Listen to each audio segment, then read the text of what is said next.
కొంచెం విప్పిన వెలిగి మళ్ళీ తొలకరి జల్లుల మేఘం మళ్ళీ అలజడి హృదయం మాడిన కూచిపోడి రంగుల దిద్దిన బొమ్మకు మళ్ళీ కవితలు వద్దిన పుస్తకమల్లే సంతోషంలో ముద్దుగా ఈ అమ్మాడి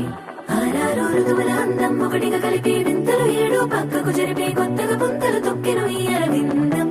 అమ్మమ్మో తాండవమాడే కృష్ణుడి నుండి వేణువ గానం తీయగ పండి రాధకు ప్రాణం ఉప్పొంగే ఆనందం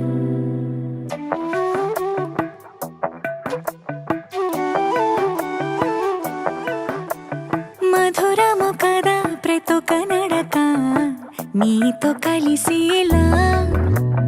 తరగని కథ మనదే కనుక